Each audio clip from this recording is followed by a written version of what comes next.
प्रिय विद्यार्थियों, नमस्कार।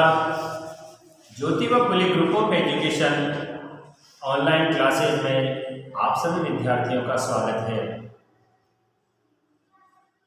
मैं नरेश कुमार शर्मा कक्षा 10 विज्ञान विषय की ऑनलाइन कक्षा आपको उपलब्ध करा रहा हूँ।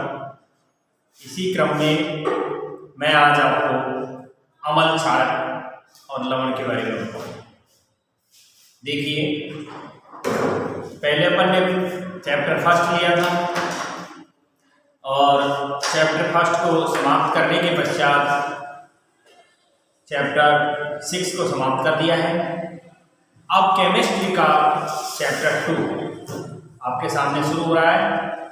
पाठ का नाम है अम्ल, क्षारक एवं लवण। हमारा पाठ है अम्ल, क्षारक एवं लवण। देखिए, सबसे पहले अपन इनके बारे में जानेंगे कि अम्ल तो क्या होता है, क्षारक क्या होता है और लवण। अम्ल को एसिड कहते हैं। क्या कहते हैं? अम्ल को एसिड कहते हैं। और जो लैटिन भाषा के एसिडस शब्द से बना है, एसिडस का अर्थ होता है खट्टा। क्या होता है? एसिडस का अर्थ खट्टा। मैं आपको यहां बताना चाहूंगा अम्ल के कुछ क्षेत्र। देखिए, खट्टा यानी भोजन में जो स्वाद खट्टा आता है, वो ये समझिए कि भोजन में अम्ल की उपस्थिति के कारण है। यदि कड़वा स्वाद आ रहा है तो समझ लीजिए भोजन में क्षार की उपस्थिति के कारण कड़वा स्वाद आता है। कई बार क्या होता है, आवश्यकता से अधिक भोजन कर लिया जाता है और आवश्यकता से अधिक भोजन करने के कारण क्या हो जाता है, एसिडिटी हो जाती है। अर्थात हमारे आमाशय के द्वारा अतिरिक्त मात्रा में जठर रस निकाल दिया जाता है, एसिडिटी बोलते हैं। उस समय हमें क्या जरूरत होती है? उस समय हमें बेकिंग सोडा या मिल्क ऑफ मैग्नीशिया या फिर ऐसे क्षारक की आवश्यकता होती है जो उसे क्या कर सके, उदासीन कर सके। तो सबसे पहले आप अम्ल के गुण लिखिए। क्या लिखेंगे हम? अम्ल। देखो, अम्ल स्वाद में खट्टे होते हैं। एक बात, अम्ल स्वाद में कैसे होते हैं? खट्टे। नंबर 2, अम्ल नीले लिटमस पत्र को लाल कर देते हैं।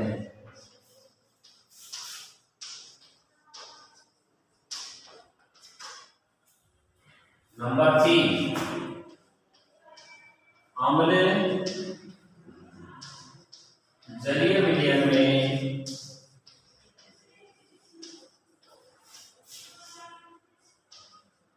H+ आयन देते हैं।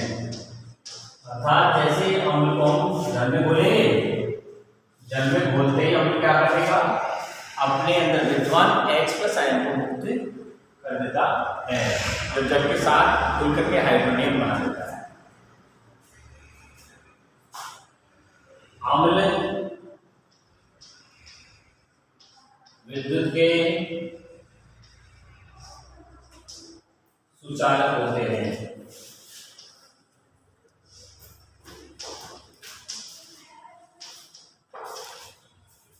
इसके बाद देखेंगे हम कि अम्ल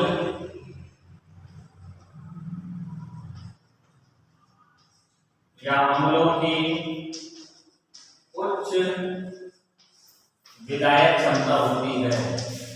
विलायक माने घोलने की क्षमता। उच्च विलायक क्षमता होती है। आगे देखो, अम्ल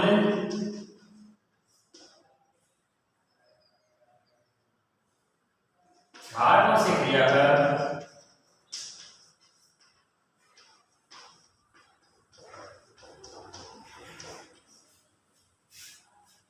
से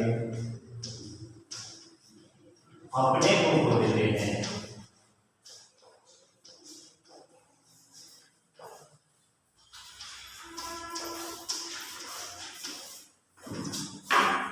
नेक्स्ट में आप लिख लेंगे कि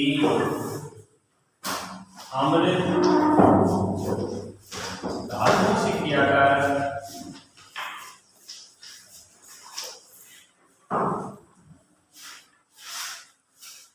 अम्ल धातुओं से क्रिया कर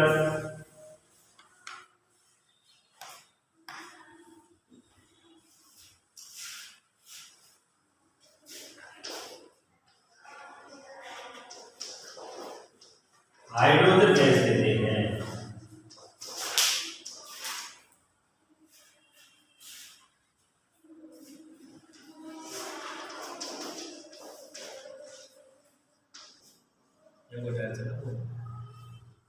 पहला कीवर्ड क्या करके हाइड्रोजन गैस देते हैं। यहां तक आपने लिख लिया होगा। देखिए एक बार मैं फिर इसका दोहरान कर देता हूं आपको। मैंने आपको अम्लों के बारे में बताया है। आज आपका चैप्टर 2 शुरू हो गया केमिस्ट्री का। शुरुआत में मैंने आपको पार्ट नंबर 1 रासायनिक अभिक्रिया एवं रासायनिक समीकरण के बारे में बताया था। पार्ट नंबर 2 में अम्ल क्षारक और लवण के बारे में बताएंगे। इससे पहले मैंने आपको चैप्टर 6 कंप्लीट करवा दिया है। आज हम बात कर रहे हैं अम्ल की। देखिए अम्ल शब्द बना हुआ है एसिड, एसिड अर्थात खट्टेपन से। अगर हम देखें तो लैटिन भाषा में इसको एसिडस कहा जाता है और एसिडस का अर्थ होता है खट्टापन।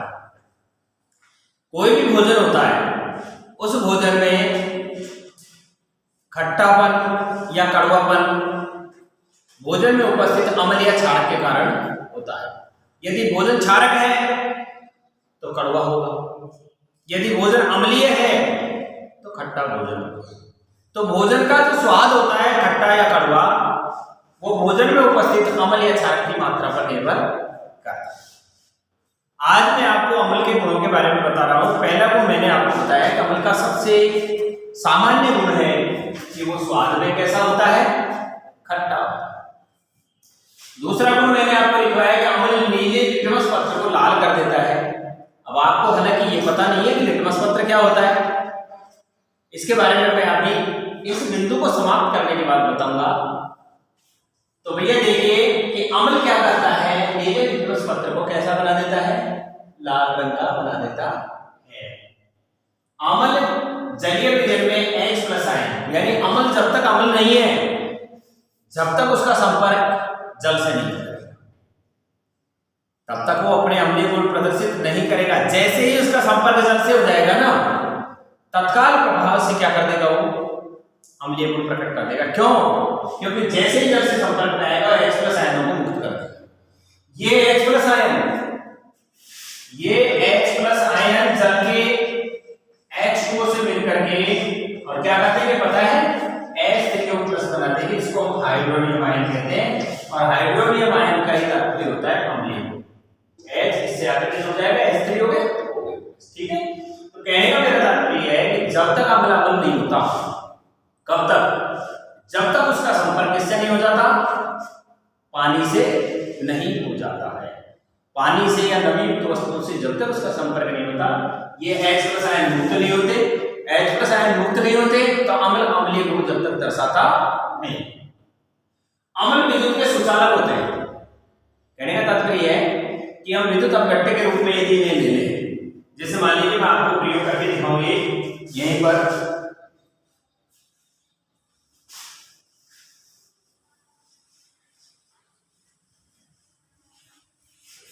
देखिए जैसे हमने क्या किया, एक इस तरह का बीकर ले लिया और इस बीकर के अंदर हमने यहां तक पानी भरा और पानी भर करके इसमें कुछ बूंद क्या कर दी, सांद्र सल्फ्यूरिक अम्ल डाल दो या सांद्र HCl डाल दो, कोई भी डाल दिया। इसके अंदर HCl डाल दिया, जैसे मान लीजिए एसिड डालने के बाद हमने इसमें एक इलेक्ट्रोड यहाँ पर, एक इलेक्ट्रोड कार्बन का यहाँ पर रख दिया।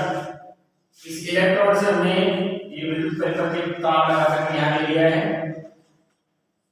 और यहाँ पर हमने क्या किया, 6 वोल्ट की बैटरी जोड़ दी है और 6 वोल्ट की बैटरी जोड़ने के पश्चात यहाँ पर हमने कुंजी लगा दी है और कुंजी लगाने के पश्चात यहाँ हमने सर्किट लगा के और एक क्या कर दिया है, विद्युत बल्ब को लगा दिया है। ठीक है, हमारा परिपथ पूरी तरह से तैयार हो गया है। प्लस माइनस है, विद्युत धारा प्लस से माइनस की ओर गति करती है। यहाँ हमने इसमें क्या कर रखा है, ऐसे फैक्टर कर रखा है, यानी कहने का मतलब ये है कि इसमें अम्ल मौजूद है। जैसे जब कुंजी के को ऑन करेंगे बैटरी बी से विद्युत धारा प्रवाहित होने लग जाएगी। क्या होने लग जाएगा, इस बैटरी बी से विद्युत धारा प्रवाहित होने लग जाएगी। यहाँ तक तो ये इसके इलेक्ट्रोड पे आ जाएगी और यहाँ से भी क्या करेगी, वो सीधी गति करती हुई इसमें जाएगी, इसमें से प्रवाहित होते हुए, यानी बिना तार के कस हुए। देखो पानी में से होकर के, क्योंकि पानी कैसा है, अम्लीय पानी है। कैसा पानी है ये, अम्ल का पानी है। तो अम्ल के पानी में से होकर इलेक्ट्रॉन आसानी से गति करते हुए चले जाएंगे, इसमें से जा करके यहाँ हो जाएंगे और ये जो बल्ब लगाया हुआ है ना, वो क्या हो जाएगा, प्रकाशित। क्या सिद्ध होता है इससे सिद्ध होता है कि अम्ल विद्युत के क्या होते हैं, सुचालक। कंफर्म हो गया होगा आपको पॉइंट। नेक्स्ट पॉइंट है, अम्लों की उच्च विलायक क्षमता होती है। ये देखो विलायक एक शब्द आया है यहाँ पर, जैसे लिटमस आया था उसको मैंने रख लिया, तो मैं बता रहा हूँ उसके बारे में। सुचालकता मैंने आपको सिद्ध करके दिखा दी। अब पॉइंट आ गया विलायक। एक एक पॉइंट पर बात कर रहे हैं। विलायक की बात यदि करते हैं तो विलायक के बारे में मैं आपको बताऊं, ये 3 शब्द होते हैं। कितने शब्द होते हैं, 3 शब्द होते हैं। एक होता है विलयन, एक होता है विलेय, एक होता है विलायक। और यहां आपको इन तीनों में से ये शब्द मिल रहा है विलायक। देखो विलयन का मतलब तो है कि किसी पदार्थ के घुल जाने के बाद जो घोल बनता है ना, उसको तो कहते हैं विलयन। किसी पदार्थ के घुलने के बाद, इसको आप साइड में लिख देना, इसमें मत लिखना, इसमें मत लिखना। भी हो सकता है कोई 1 पॉइंट 2 पॉइंट और याद आ जाए, उनको मैं अम्ल के गुणों में यहाँ व्यवस्थित कर दूं, इसलिए इसको आप बिल्कुल एक अलग से कॉलम बना करके और यहाँ साइड में आपका प्रश्न है ना, उस पर लिख देना। ठीक है, तो भाई विलयन का मतलब, ये तो सब बीच में है इसलिए मुझे समझाना पड़ रहा है आपको कि विलयन का मतलब होता है किसी पदार्थ के घुलने के बाद बनने वाला घोल, बनने वाला घोल, ये क्या कहलाएगा, विलयन कहलाता है। जैसे नमक और पानी, इसको मिला दिया भाई, नमक NaCl प्लस H2O, ये दोनों मिलकर के इन दोनों का जो घोल बन रहा है ना, वो क्या कहलाएगा, विलयन कहलाता है। विलेय, विलेय का मतलब होता है घुलने वाला पदार्थ, घुलने वाला पदार्थ, यानी कि अपन घुलने वाला पदार्थ। अब घुलने वाला पदार्थ जैसे नमक और चीनी ले लें हम, ये तो हमने जैसे चीनी ले लिया, चीनी है जो चीनी पानी में विलेय है, चीनी पानी में विलेय है, तो विलेय हो गया। विलेय का मतलब तो घुलने वाला पदार्थ हो गया, जैसे चीनी बताया मैंने आपको। उसी प्रकार से यहाँ पर लेते हैं NaCl, कि नमक भी पानी में क्या है, घुलने वाला है। ये कौन से पदार्थ हो गए, ये विलेय पदार्थ हो गए। और विलायक, जिसमें पदार्थ घुलता है, जिसमें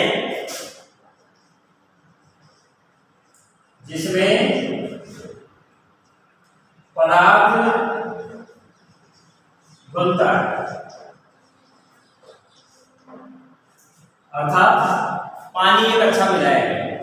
पानी अपने अंदर नमक को घोल लेता है, पानी अपने अंदर चीनी को घोल लेता है, तो पानी क्या हो गया, एक अच्छा विलायक। उसी प्रकार से मैंने बताया कि अम्लों की क्या होती है, उच्च विलायक क्षमता होती है। ये प्रत्येक चीज को अपने अंदर क्या करने की क्षमता रखते हैं, घोलने की क्षमता रखते हैं। अब आपके बड़ी बात ही समझ में आ गया होगा कि जिसमें पदार्थ घुलता है, जैसे मैं एग्जाम्पल के तौर पर अपन ले लेते हैं H2O। भाई H2 है, एक अच्छा विलायक है, H2 और चीनी मिल जाती है, चीनी मिलने के बाद ये बनता है। अगर मान लीजिए नमक का घोल है, अगर चीनी पड़ गई तो ग्लूकोज का घोल हो जाएगा। ठीक है, तो विलयन, विलेय और विलायक तीनों का मतलब समझ करके आपकी ये लाइन समझ में आ गई होगी कि अम्लों की उच्च विलायक क्या होती है, क्षमता होती है। अम्ल क्षारकों से क्रिया करके अपने गुण को देते हैं। मैंने इस बात के लिए आपको बताया था अभी भी कि कई बार क्या होता है कि हम घर में भोजन ऐसा कर लेते हैं कि हमारे उस भोजन के कारण हमारा उदर भाग अत्यधिक हाइड्रोक्लोरिक अम्ल, जिसको हम जठर रस कह देते हैं, स्रावित कर देता है और हमारी एसिडिटी हो जाती है, खट्टी डकारें आने लग जाती है, भोजन आस्फलित हो जाता है और रुकता नहीं है, हमारे गले तक आकर के फंस जाता है। कई बार खट्टी डकारें आना, जिसको हम कब्ज कह देते हैं, अपच होना कह देते हैं, भोजन का नहीं पचना कह देते हैं, ये हो जाता है। ऐसे में हमको डॉक्टर के पास जाने पर हमें डॉक्टर क्या सलाह देता है, या तो मिल्क ऑफ मैग्नीशिया देगा या हमें बेकिंग पाउडर वगैरह मीठा सोडा जैसे पीने के लिए कहेगा। इससे क्या होगा कि अम्ल और क्षार दोनों आपस में मिलेंगे ना, तो मिलते ही दोनों के गुण खत्म हो जाएंगे। अम्ल तो क्षार के गुणों को नष्ट कर देगा, क्षार अम्ल के गुणों को नष्ट कर देगा। इस प्रकार से दोनों के जब गुण नष्ट हो जाएंगे तो उदासीन स्थिति उत्पन्न हो जाएगी और हमारा जो एसिडिटी का जो प्रभाव था वो समाप्त हो जाएगा। तो उसी प्रकार से यहाँ यदि अम्ल को किससे मिला देंगे, क्षार को। देखो मैंने क्षार नहीं लिखा है, एक चीज का ध्यान रखना, मैंने क्षारक लिखा है, ऊपर भी मैंने नाम डाला है तो क्षारक डाला है। क्षारक किसे कहते हैं, पहले तो आपसे कोई भी आए और आपसे पूछ सकता है कि आप क्या पढ़ रहे हो, हिसाब हम आज हमारे टॉपिक है अम्ल क्षारक पढ़ रहा हूँ। ये क्षारक क्या होता है, अम्ल तो मैं जान गया, ये लिखा हुआ है आपके सामने, लेकिन क्षारक क्या होता है, हमने तो क्षार सुना है, क्षारक होता ही नहीं। क्षारक क्या है, देखो जो क्षारक जल में घुल जाता है उसे क्षारक, जो क्षारक जल में घुल जाए उसे क्या कहते हैं, क्षार कहते हैं। यानी क्षारक जो जल में घुले सो क्षार कहते हैं, समझ गए। तो क्षार किसे कहेंगे, क्षारक किसे कहेंगे। अब यहाँ मैंने इसे क्षारक कहा है, इसका मतलब आपको भली भांति जान लेना चाहिए कि ये किसमें नहीं घुला हुआ है, अभी पानी में घुला हुआ नहीं है। अगर ये पानी में घुल जाएगा तो क्या बन जाएगा, क्षार बन जाएगा। समझ गए होंगे बात को। तो क्षारक और क्षार की बात आपको समझ में आ गई होगी। तो अम्ल और क्षारकों से क्रिया करके क्या कर देते हैं, अम्ल अपने गुणों को क्या कर देते हैं, खो देते हैं। अम्ल धातुओं से क्रिया करते हैं, किनसे क्रिया करते हैं, धातु। जैसे ही धातुओं से क्रिया करेंगे हाइड्रोजन गैस निकलेगी। कौन सी गैस निकलती है, हाइड्रोजन गैस निकलती है। इसीलिए एक चीज का ध्यान रखना चाहिए हमें कि कभी भी अम्ल, खट्टे पदार्थ, दही आदि को धातु के बर्तनों में नहीं रखना चाहिए। जैसे आपके घर पे कोई अतिथि आया है, आपके घर पे कोई अतिथि आया है, आपने क्या किया, शीघ्रता करी और आपके यहाँ पर एक तांबे का पात्र था और तांबे के पात्र में आपने आनंद फानंद में क्या कर लिया, नींबू डाल करके और नींबू का रस तैयार कर दिया, नींबू का जूस तैयार कर दिया, नींबू पानी तैयार कर दिया पीने के लिए। आपने खुशी खुशी अतिथि को पिलाया, लेकिन अतिथि का पीने के पश्चात 1 घंटे बाद ही उसकी तबीयत खराब हो गई। आपने तो अच्छा किया था लेकिन परिणाम गलत प्राप्त हो गया। बताओ ऐसा क्यों हुआ? ऐसा इसलिए हो गया क्योंकि हमने नींबू का जो रस था खट्टा था, अम्ल की तांबे के साथ क्रिया करवाई, अम्ल की तांबे के साथ क्रिया करवाई तो हाइड्रोजन गैस बन गई और उसका संगत लवण बन गया। किसका? धातु का संगत लवण बन गया। धातु का संगत लवण हानिकारक प्रभाव डालेगा, उसको फूड पॉइजनिंग हो जाएगा, इसलिए उसकी क्या हो सकती है, तबीयत खराब हो सकती है। इसलिए हमें कभी भी दही और खट्टे पदार्थों को धातु के पात्रों में नहीं रखना चाहिए। जैसे दही है, इमली है, कैरी है, आम है, नींबू है, टमाटर आदि है, इस प्रकार के खट्टे पदार्थों का उपयोग कभी भी, जैसे लोहा है, पीतल है, तांबा है, ऐसी धातुओं के पात्रों में प्रयोग नहीं करना चाहिए। एग्जाम्पल के तौर पर यदि आप देखें तो घर पे जाकर के आप थोड़ा सा दही लेकर के उसे तांबे के किसी पात्र में रख करके थोड़ा सा घिस दीजिए और आप देखिए उसको ग्रीन कलर हो जाएगा, ब्लू ग्रीन कलर आ जाएगा। क्यों आ गया? क्योंकि उसका संगत लवण बन गया है। ऐसे में वो हमारे शरीर के लिए क्या कर देगा, हानि उत्पन्न कर देगा, हानिकारक प्रभाव छोड़ेगा। इसलिए यहाँ पर हमारा ये पॉइंट है कि अम्ल धातुओं से क्रिया करके क्या करते हैं, हाइड्रोजन गैस देते हैं। अम्लों की उच्च विलायक क्षमता होती है। अम्ल लिटमस पत्र को एक पॉइंट रह गया है आपका ये कि लिटमस पत्र क्या होता है, इस पॉइंट को आपको लिखो। तो आपने अम्ल के गुण देख लिए होंगे, विलयन विलेय और विलायक के बारे में आप जान गए होंगे, यहां तक आपका आ गया था।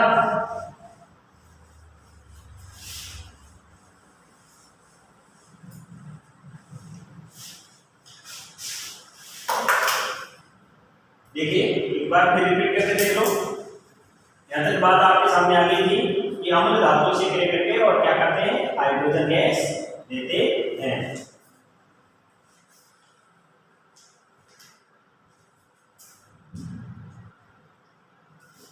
ठीक है, ये बात आपकी क्लियर हो गई है। अब आप इसी प्रकार से किसके गुणों पर चले जाइए, एक बार क्षारक के गुणों पर चले जाइए। क्षारक के गुण इससे बिल्कुल क्या होते हैं, विपरीत होते हैं। स्वाद भी अलग प्रकार का होता है, लिटमस के साथ उसकी जो क्रिया होती है वो भी अलग प्रकार की होती है, जलीय विलयन में जो आयन देते हैं वो भी अलग प्रकार के होते हैं, है ना। ये सारी चीजें अलग अलग प्रकार की होती है। और एक केवल ये बात देखी जाए कि विद्युत के सुचालक क्षार भी होते हैं, ये अपनी कॉमन है। तो अपन नेक्स्ट पे बात चल रहे हैं। अम्ल का हटा देता हूं, आपने लिख लिया होगा, नहीं लिखा होगा तो स्क्रीनशॉट ले लिया होगा। देखिए भैया, जब आप लिख नहीं पाए ना, ऐसी स्थिति में आपके सामने एक बेहतर विकल्प यही है कि आप उसका क्या करें, स्क्रीनशॉट ले लें और उसे आप बाद में भी क्या कर सकते हो, लिख सकते हो आसानी से। इसलिए ध्यान रखना कि कोई पॉइंट छूट नहीं जाए। सबसे पहला काम यही कर लिया करो कि आप लिख नहीं पा रहे हो उस चीज को, तो आप उसका स्क्रीनशॉट ले लें। अब मैं आपको क्षारक के बारे में लिखूंगा, मैंने अपनी क्षारक ही लिखा है। देखो क्यों लिखा है मैंने क्षारक, क्षारक इसलिए लिखा है कि जो क्षार जल में घुल जाता है, घुलने के बाद ही तो क्षार बन पाता है। तो अपन लिखेंगे क्या, देखिए कि क्षारक कैसे होते हैं, स्वाद में कड़वे होते हैं। कैसे होते हैं भाई, यहां से लिखते चले जाएंगे अपन। क्षारक स्वाद में कड़वे होते हैं, एक बात। नंबर दूसरे लिख लीजिए, क्षारक लाल लिटमस पत्र को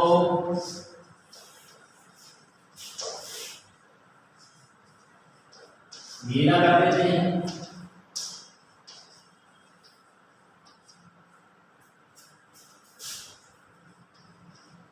क्षारक साबुन के समान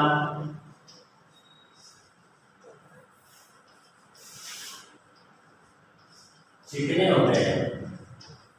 साबुन में तो क्षार सही होता है, इसीलिए तो साबुन चिकना होता है।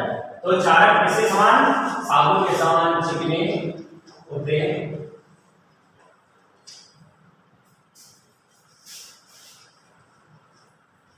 क्षारक जलीय विलयन में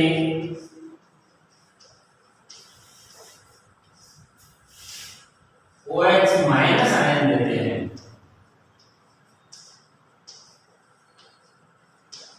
देखिए हम जहां पर H प्लस आयन दे रहा था ना, वहां पर क्षारक क्या दे रहा है, OH माइनस आयन देता है।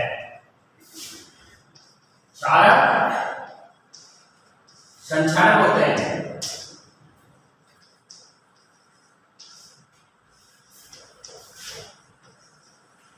संक्षारक का मतलब होता है काटने वाला। आपने देखा होगा एसिड और बेस अर्थात अम्ल और क्षार के जो टैंक वगैरह होते हैं या पात्र होते हैं, उनके बाहर खतरे का निशान बना करके लिखा रहता है डेंजर। क्यों लिखा रहता है, क्योंकि ये संक्षारक होते हैं, काटने वाले होते हैं। यदि हमारे खुले रूप में त्वचा पर लग जाए तो त्वचा को क्या कर सकते हैं, नुकसान पहुंचा सकते हैं। यहाँ तक कि इतने संक्षारक होते हैं, जैसे सोडियम हाइड्रोक्साइड होता है जिसको कास्टिक सोडा कहते हैं। इस कास्टिक सोडा में यदि हम देखा जाए, अगर हम नए कपड़े को उसके अंदर 1-2 घंटे रखते हैं, उसे बाहर निकाल के छिड़के तो कपड़ा अलग अलग हो जाएगा, इतना संक्षारक होता है। कई बार आपने देखा भी होगा कि हम ज्यादा प्रयोग साबुन का कपड़े धोने में कर देते हैं तो हमारी उंगलियों में से खून आने लग जाते हैं। क्यों हो गया, पता है? कई साबुन ऐसे होते हैं जिनमें बहुत तीव्र क्षारक मिला हुआ रहता है, तो ऐसे साबुन क्या कर देते हैं, हाथों को काट देते हैं। समझ गए होंगे? तो क्षारक क्या होते हैं? तीव्र संचारक होते हैं। क्षारक विद्युत के सुचालक होते हैं। जिस तरह से अम्ल का विलयन सुचालक होता है ना, वैसे क्षारक का विलयन भी क्या होता है, क्योंकि उसमें आयन तो मौजूद है ना, और किसी चीज को चलने के लिए क्या चाहिए, आयनों की आवश्यकता होती है। तो इलेक्ट्रॉन गति करने के लिए आयनों की जरूरत होती है, और आयन एक क्षारक में भी मौजूद होते हैं। इसलिए क्या हो गया, क्षारक विद्युत के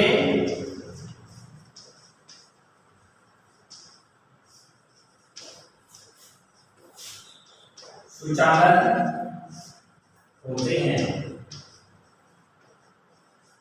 ये बात भी सही है, मैंने अम्लों में भी लिखा था, क्या लिखा था कि अम्ल धातुओं से क्रिया करके हाइड्रोजन गैस देते हैं, लेकिन कुछ एक क्षारक भी धातुओं से क्रिया करके क्या देते हैं, हाइड्रोजन गैस देते हैं। ये कॉमन बात है कि कुछ एक क्षारक भी देता हूं, लेकिन मैं पहले ही लिख दिया कि कुछ एक क्षारक भी धातुओं से क्रिया कर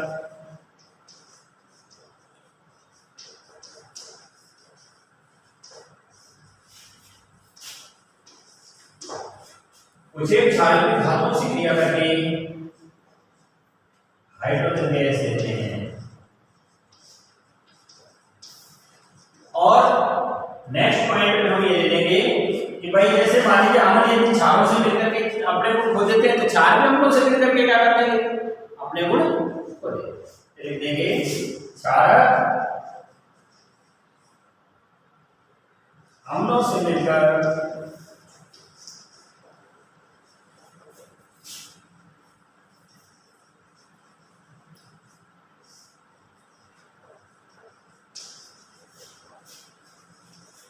अपने गुण खो देते हैं।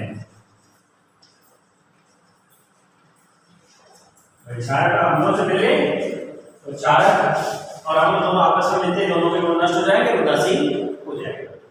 ये बात इसके बारे में आप जान चुके हैं, क्षारों के बारे में जान चुके हैं कि भाई क्षारक स्वाद में कड़वे होते हैं, सामग्री के समान चिकने भी होते हैं, लेकिन को नीले से नीला रंग होते हैं, लाल से क्षारक का जल वो चाय देता है, क्षारक होते हैं, क्षारक देते हैं, और अम्ल और क्षारक आपस में मिल जाते हैं, तो अपने दोनों के गुण नष्ट हो जाते हैं।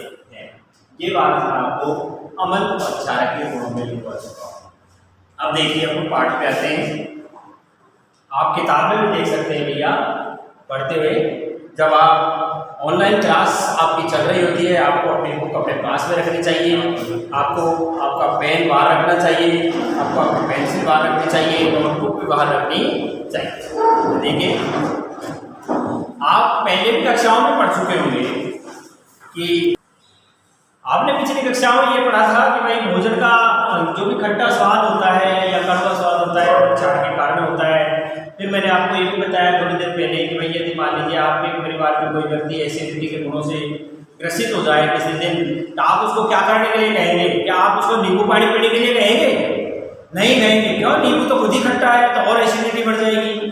तो मैं आपसे कहूँगा कि आप उससे सिरका पीने के लिए कहेंगे? सिरका, आप जानते हो सिरका क्या होता है? जैसे टमाटर केचप वगैरह सॉस वगैरह जो बनते हैं, या फिर जो बाजारों आचार आते हैं उनमें भी सिरका डाला जाता है, इसमें एसिटिक अम्ल होता है, CH3COOH होता है। तो अपन अम्ल से तो बिल्कुल ही दूर होना चाहेंगे, क्योंकि अम्ल तो पहले से ही बना हुआ है। ऐसे समय में हम कौन से चीज का प्रयोग करेंगे? क्षार का प्रयोग करेंगे, ताकि दोनों क्या हो जाए, न्यूट्रलाइजेशन हो जाए, उदासीनीकरण की क्रिया हो जाए, है ना। तो ये बात आपको बताइए। अब आप कई बार एक चीज और करते हैं कि हम किसी चीज को सूंघ करके भी उसके स्वाद के बारे में पता लगा लेते हैं कि ये खट्टी है या कड़वी। जैसे मान लीजिए हमने करेले का जूस सूंघा, सूंघते ही हमको पता चल जाता है कि करेले का जूस कैसा है, क्योंकि उसमें कसेली आएगी। स्मेल कैसी आएगी? कसेली आएगी। तो कसेली स्मेल आते जान जाएंगे कड़वापन है। नीम को सूंघ करके देखो, नीम का है ना पल्प ले लो, छीड़ा छाल हटा करके ले लो, उसको सूंघ करके देखो, आपको लगेगा कड़वा है, कसेला है ना। इसी प्रकार से यदि मान लीजिए हमने हमारे यहाँ पर 1-2 दिन की छाछ रखी हुई है, हमने उसको सूंघ करके देखा कैसी स्मेल आएगी, खट्टी आएगी ना, हम जान जाएंगे खट्टी है। तो हम कई बार क्या है ये अम्ल और क्षार को उसकी गंध के द्वारा भी क्या कर सकते हैं, पहचान लेते हैं। अब आगे बढ़ जाइएगा, लिटमस पत्र की बात करते हैं। Point come to the point, litmus क्या होता है?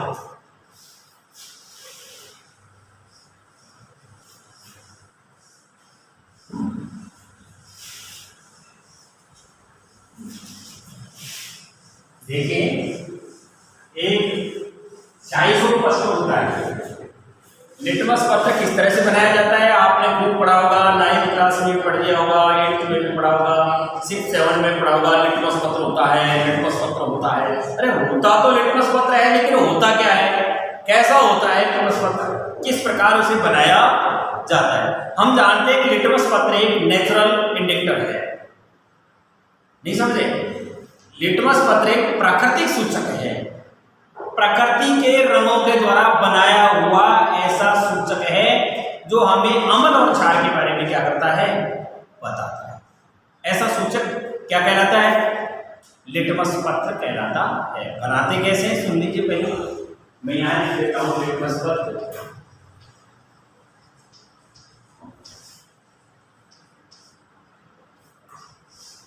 देखिए लिटमस पत्र पादप जगत को 5 भागों में बांटा गया है। कितने भागों में बांटा गया है पादप जगत को? 5। कौन कौन सा? थैलोफाइटा, ब्रायोफाइटा, टेरिडोफाइटा, जिम्नोस्पर्म और एंजियोस्पर्म। कितने भाग होते हैं पादप जगत के? 5। और इन 5 भागों में से जो सबसे पहला वाला भाग है जिसको हम थैलोफाइटा कहते हैं, इस थैलोफाइटा वर्ग का, थैलोफाइटा जो समूह है ना, थैलोफाइटा समूह का लिचेन नामक पादप होता है। थैलोफाइटा समूह में एक पादप आता है जिसका नाम होता है लिचेन। उस पादप की पत्तियों का और फूलों का रंग होता है कैसा? बैंगनी। कैसा रंग होता है? उस पादप की पत्तियों और फूलों को तोड़ लिया जाता है, पानी में बॉयल किया जाता है।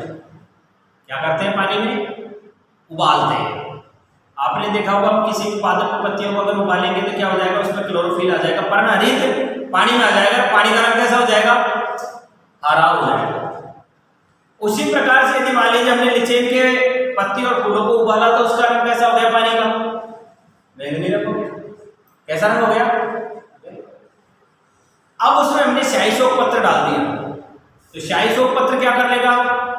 सारे के सारे उस पानी के रंजक को क्या कर लेगा? चूस लेगा, खुद के ऊपर चढ़ा लेगा, यानी खुद बैंगनी रंग का।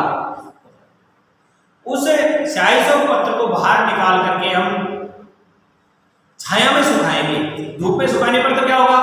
आप जानते हो कपड़ों का रंग क्या हो जाता है? समाप्त हो जाता है ना, धूप में रखने से। अगर धूप में रख दिया तो वो क्या है? नेचुरल कलर है, चला जाएगा। प्रकृति के पत्तों का ही तो कलर है, धूप में रखते तो खत्म हो जाएगा। इसलिए उसे हम कहां सुखाएंगे? छाया में। छाया में सुखाने के बाद हमारे सामने क्या बन करके तैयार हो गया? एक लिटमस पत्र बन करके तैयार हो। लिटमस पत्र का एक ही रंग होता है, दो नहीं होते हैं।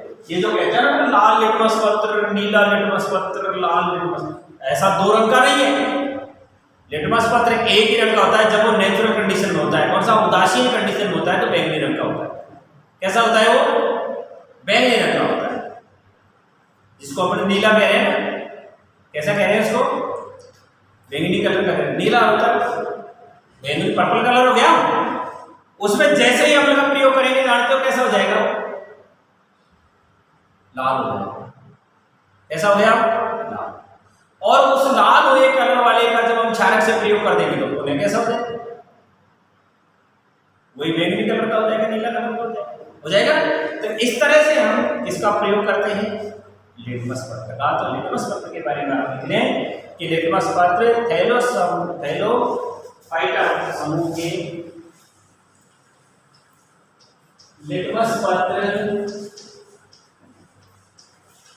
थैलोफाइटा समूह के लिचेन नामक पादप के रंजक से तैयार किया जाता है। रंजक से तैयार किया जाता है। लिटमस पत्र एक प्राकृतिक सूचक है। कैसा सूचक है भाई? प्राकृतिक सूचक है जो हमें अम्ल और क्षार की क्या देता है? जानकारी देता है। जब विलयन न तो अम्लीय होता है न क्षारीय होता है, यानी उदासीन होता है, तभी बैंगनी रंग का रहता है। लिटमस पत्र एक कैसा सूचक है? मैं यहां इसको लिख दूंगा क्योंकि यहां नहीं आ पाएगा। प्राकृतिक सूचक है जब यह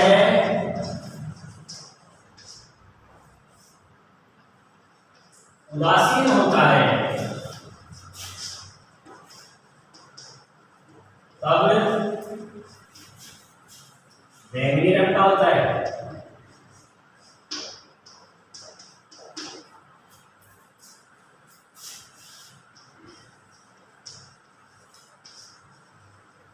अम्ल से क्रिया करते ही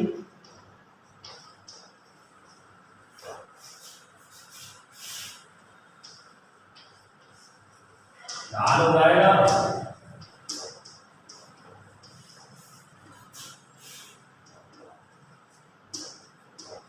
और क्षार से क्रिया करते ही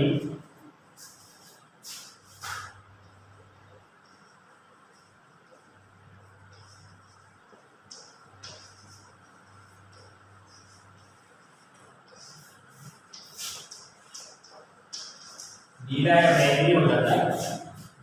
समझ गए अब आप, है ना? और बहुत सारे प्राकृतिक सूचक कौन कौन से?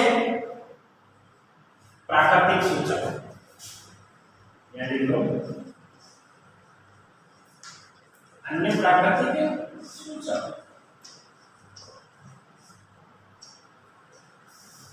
देखो लाल पत्ता गोभी है,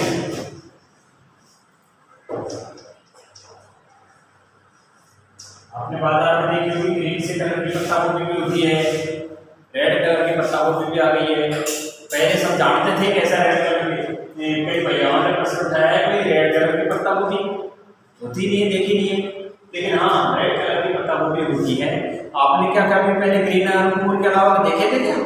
ग्रीन थे इसलिए उसका नाम ग्रेप्स हुआ करता था, है ना? अब आज देखो आपको रेड कलर के भी अंगूर मिल जाएंगे, आपको ब्लू कलर के भी मिल जाएंगे, इसको हम काले ब्लैक कलर के कह देते हैं, अलग अलग तरह के हो गए। तो इसी तरह से पत्ता गोभी भी लाल पत्ता गोभी है, लाल पत्ता गोभी हम क्षार के साथ क्रिया करके क्या करेगी? अपने रंग में परिवर्तन करेगी, अर्थात वो क्या बता देगी हमको कि पदार्थ अम्लीय है या क्षारीय। तो इसको क्या कहेंगे? लाल पत्ता गोभी को एक नेचुरल इंडेक्टर कहेंगे, प्राकृतिक सूचक कहते हैं। उसी प्रकार आपने हल्दी के बारे में भी सुना होगा, हल्दी के बारे में सुना है? जब हल्दी हमारे कपड़ों पर लग जाती है, जैसे हम चाय के साबुन का प्रयोग करते हैं, जानते हो रेड कलर हो जाता हो, देखना एक व्हाइट कलर के कपड़े पर या आपकी हैंकरसी है, हैंकी के ऊपर आप व्हाइट कलर के हो, उसके ऊपर आप क्या करें? थोड़ा सा हल्दी डाल के देंगे और फिर हल्दी का वहाँ स्पॉट्स हो जाए, उसके बाद उसे आप धोने का प्रयास कीजिए, साबुन जैसे ही लगाएंगे आपको देखेंगे चाय का प्रयोग होते हुए लाल कलर का हो गया। तो हल्दी क्या हो गई? नेचुरल इंडेक्टर हो गई है, जो हमें क्षार की सूचना दे रही है कि मैं क्षार होने पर तो मुझे क्षार की क्रिया होगी तो मैं रेड कलर की हो जाऊंगी। तो हल्दी है हाइड्रेजिया, पत्ता गोभी, लाल पत्ता गोभी, हल्दी, हाइड्रेजिया, पेटूनिया,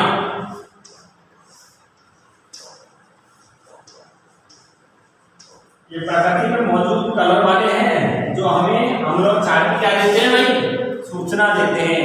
पेटूनिया है और जेरानियम, जेरानियम है, जेरानियम भी क्या करता है? जेरानियम भी इसे हमें इसी प्रकार से सूचना देता है।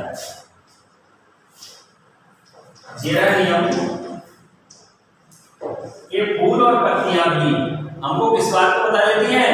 क्योंकि रघुर पकड़िया है ना, विलयन में अम्ल और क्षार की उपस्थिति के बारे में बता देती है। जेरानियम के फूल और पंखुड़ियां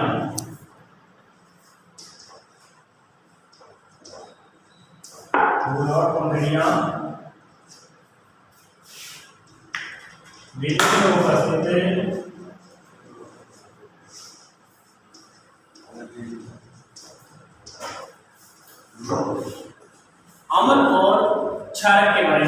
बनती हैं।